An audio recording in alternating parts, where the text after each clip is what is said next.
Hi, this is Pierre-Yves Delacote, working at Planet Technologies.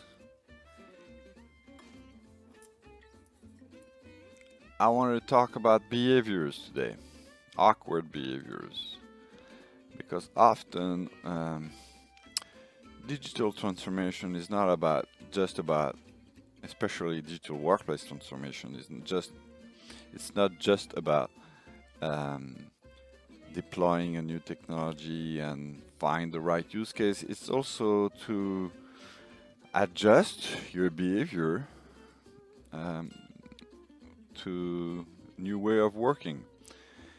And so I'm going to describe a few behaviors that I think are not very good and that often we don't really think through because we're used to it. So it's behaviors in the office, um, and it's to me it's awkward behavior. So the first one is when you're in a big office and there are elevators.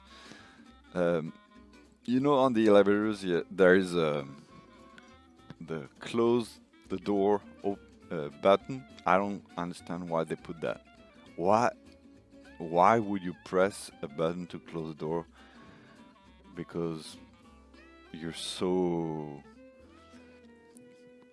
the you feel there's an emergency to close the door, then and what will you gain?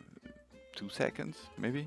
And it happens a lot when you're trying to reach the elevator and people are closing on you and or not trying to open press the open button, which is useful then.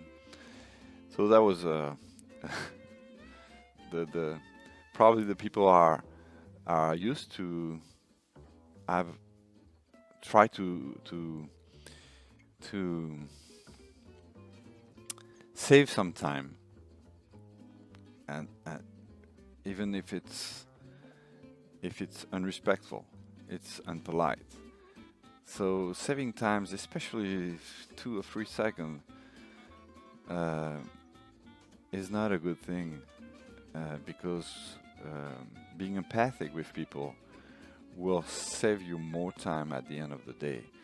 Because when you're empathic with people, they probably will be more inclined to help you, and that's part of creating a community. So don't press on the close button in the elevator. I've seen some practices also um, within the office a long time ago. It was in France. Um People were some people, not a lot, but some people were letting their jacket in the office, even when they left, just to make you think that they were still there. So once again, to me, it it shows that there's a problem in either in the culture of the company, because that means that when you're in the office late, that means you're a good worker, and it's probably the opposite. People who are stay late often it's because they're not well organized and they're not able to handle the load of work properly.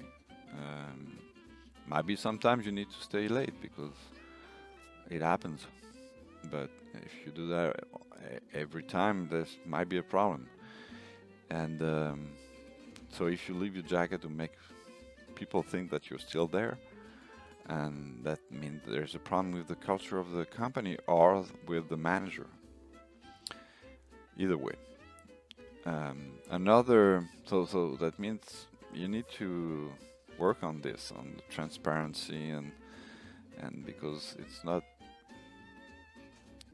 really how much hours you spend, it's the result that counts in general. So also another behavior I've seen quite often, especially when I worked at Microsoft, we were in open space, and Microsoft, I don't know how it's now, but uh, it probably was the worst company using the worst users in terms of email, because there were so many emails coming back and forth. That was, I've never seen that in any other company I worked with. There was so much email. And when they introduced OCS, Office Communication Server, or LCS, Live Communication Server, I don't remember in what order, then there was a chat environment. And people started to chat when they were chatting with people in front of them, because we were in open space. So once again, it was a problem in the culture. Sometimes it's fun to chat with somebody who's in front of you. You feel you have a secret connection, but in reality, everything that breaks the real connection, the real conversation, is not good. So if you have somebody in front of you and you want to chat with the person, I think you can talk. Unless really you talk loud, but I don't think it's appropriate to use a chat when you're with people who are in front of you. Another annoying behavior,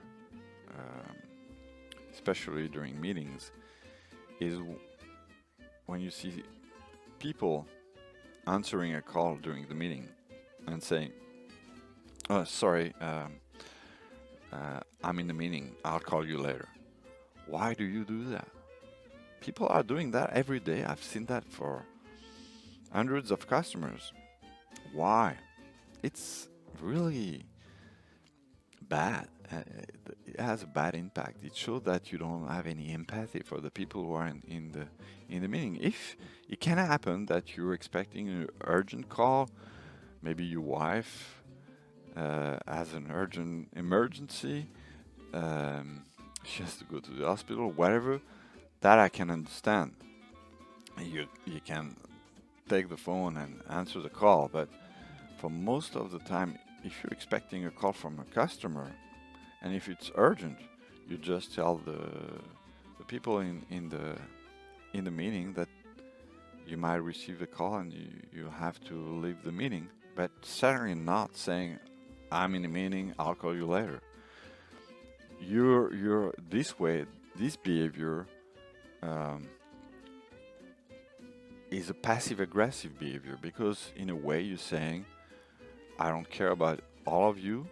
I'm answering my phone call because that's my priority over your priority, and even if it's not useful."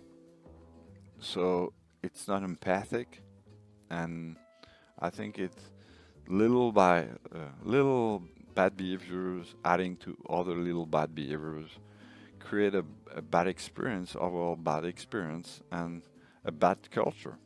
So think about this. Not, probably every one of us did mistakes like that, and I'm not blaming people here. I'm just trying to make you aware that sometimes you need to rethink how you behave, and try to find another way to better behave, and that will help your culture, that will help your team, that will help you. I think I talked already in another video that another bad behavior is when people are requesting a meeting without telling you why and checking if you're available. Once again, what they're doing is, and it's passive-aggressive behavior. Once again, what they're doing is saying, "My priority is better than your priority," and that can create conflicts, or people can feel bad about it, and even sometimes all those little behaviors can build an environment where people can have burnout. So you need to be careful about those little behavior, simple behavior that you can change easily.